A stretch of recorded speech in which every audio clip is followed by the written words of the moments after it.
Kirsty TV is about the power of sharing stories that heal ourselves and heal others. My guests share their most intimate stories and lessons learned along the way.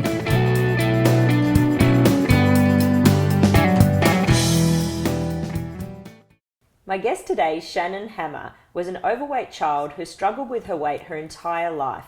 After a lifetime of yo-yo dieting, she was finally able to lose over 100 pounds and has now kept it off for over 10 years. So, when was your earliest recollection of having weight issues? Well, I was put on my first diet when I was 4 years old, so I've never not known some type of a dysfunctional relationship with food. So do you remember that? I mean, I don't remember being 4. So I remember that very clearly. Wow. And so what was the diet that you were put on? Well, this was back in the 70s, so it was called the Stewardess Diet, and that's when these poor stewardesses were forced to go on weekly weigh-ins to keep their jobs. So it was basically a scoop of cottage cheese, a burger patty, and some syrupy peaches, and that would be my lunch and my dinner. Wow. So you're a 4-year-old child. Mm-hmm. How do you think that impacted you? It taught me, for one thing, that there was something wrong with me, that being fat meant being bad or being overweight meant being bad. It completely distorted my sense of self. I would look in the mirror and I would see a fat kid, and that had never happened before. But most importantly, it taught me how to sneak eat. So being put on a diet did nothing as far as helping me lose weight. It just created a pattern that would follow me throughout my entire life of eating one way in front of people and another way when I was by myself. So what happened from there? From 4, did it escalate? Were there constant diets? Was it that they were putting you on them, or did you then start to put yourself on them? It was a combination of both. So from that one diet, which obviously, it did not work, my childhood and my teen years were spent basically on one diet after another. And I remember, being 8 and 9 years old, starving myself, taking my mom's laxatives. I would go to school.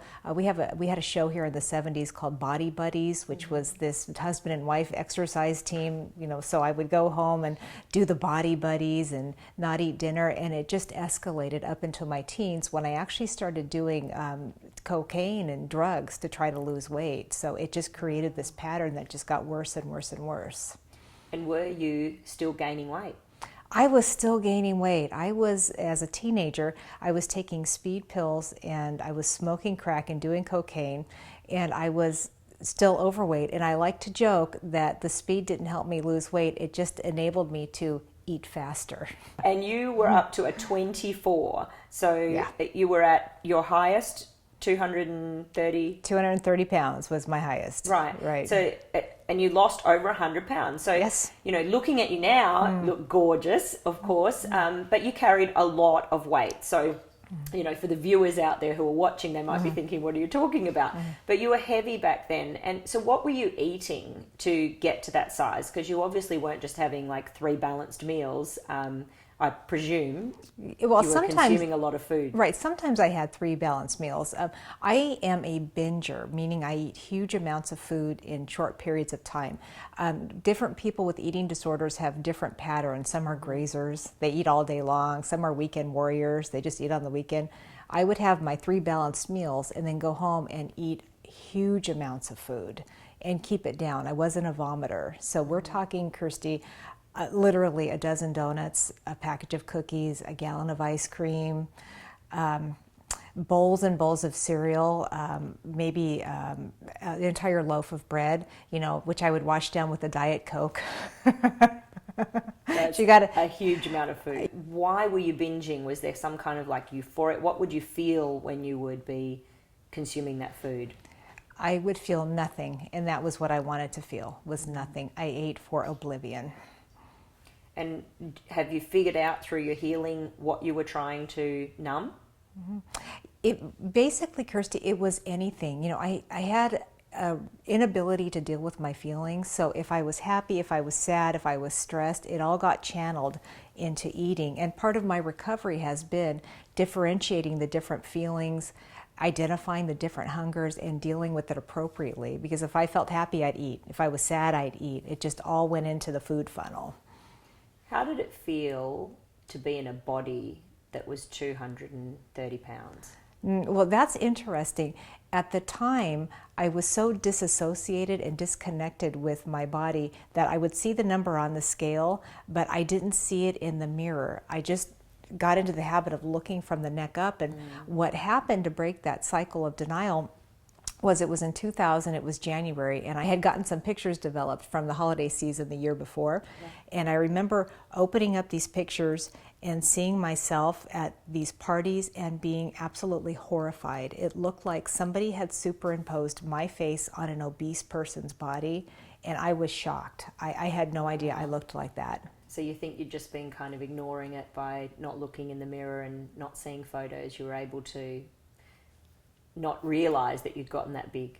Oh yeah, and then there's certain tricks that I did. Like, I always had like a really prettily made up face. I'd do my hair, so I thought, oh, it's not that bad. I'd wear a lot of black and a lot flowy, a lot of flowing clothes. But we all do it, don't we? It was so funny because when I asked you to send some photos through for the interview, and you said to me that there almost aren't a lot because you were always hiding behind somebody else, and I thought, how many women do that? I know I do it. I felt at a loss. Like, okay, this is where I am now. What? Was this your lowest moment? This was my lowest moment. This was, because there was nowhere to go.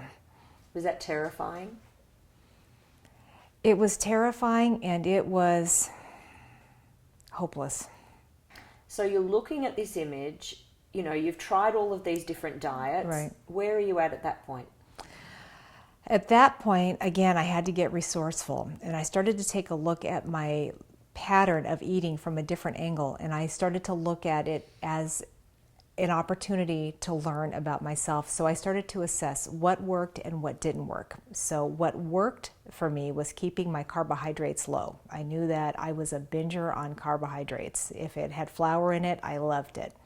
I knew what did not work was going for a number on the scale, because once I had seen that number very few times in my life, but when I saw the number, the goal was over, and I went back to doing what I was doing before, which got me 100 pounds overweight.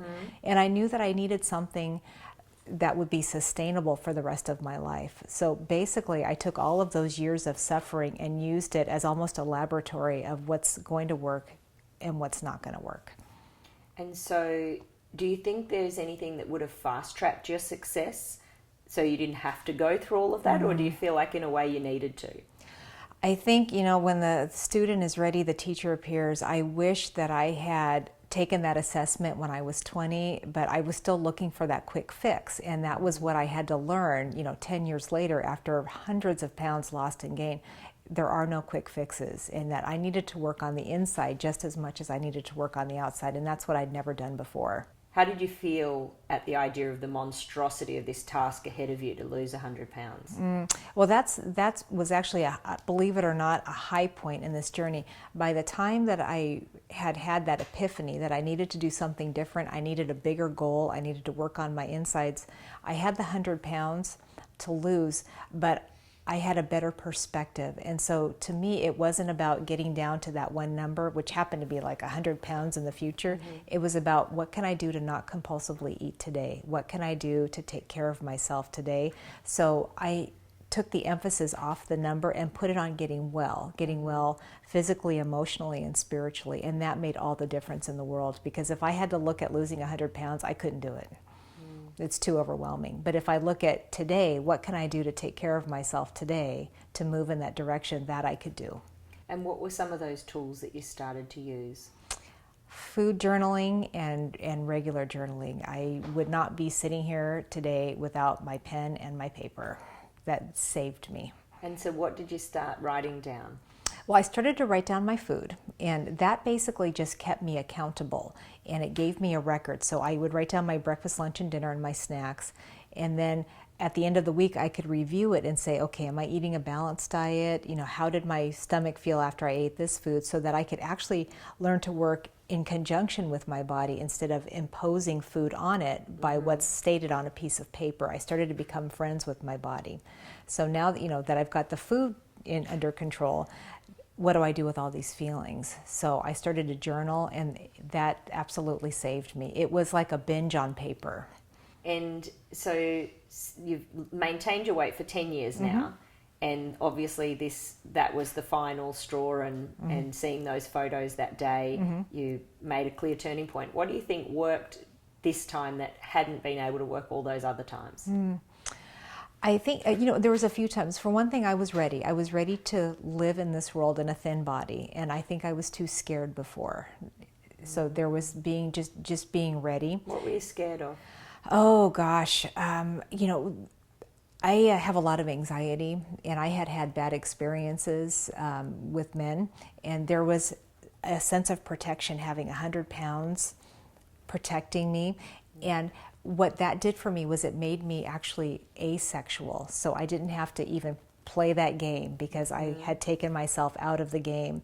And now I've had so much healing. Not only did I date as a thin person, but I'm extremely happily married, and I never thought these things were possible. So what do you think was the start of getting comfortable with being thin? How do you think, for someone who's out there that is trying to protect themselves or build a layer, how do you even start figuring that out so that you can be willing to feel safe losing some of that protection? No, that's a great question. That for me, it was about losing the weight slowly so that I could adjust, so that my mind could adjust to my body. When I was losing weight, it took me about 3 years to lose that 100 pounds. I lost maybe 6 pounds a month, and I was able to just, ease into it. So I didn't do anything drastic. I didn't go on some type of a fast and lose 50 pounds in 3 months. And that way there could be some synergy between my emotional health and my physical health. And a lot of it was affirmations, telling myself I am safe in this world, learning how to use my voice to say no, because sometimes the food would say no for me. If I didn't want to do something, I could just binge my way out of it. Yeah, I think that's with any lifestyle change. If it's going to be permanent, it has to be slow. Oh, it was especially with weight, because it's such a sensitive, emotional issue that I could see why I never kept the weight off. When I would, lose weight drastically, I had no coping skills. So I do what I normally do. I eat and I put the weight back on. I feel safe again. Yeah. So can you tell me what's been one of the lowest lows of the weight loss journey, or when you were at that 230 pounds, and one of the highest highs of now being this different person? Oh, that's a good question. When I was eating compulsively, what I would do every day is I would go home from work, I would stop by the grocery store, and I would get a weekend's worth of binge food. And I would go back to my apartment and I would start eating Friday night. We're talking binging, violent binging.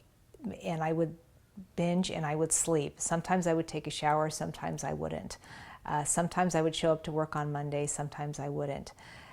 There wasn't one moment that was a low. It was just, all of it was low. It was such a dark, black place to live in. Does it scare you that you might be able to go back there? Sometimes.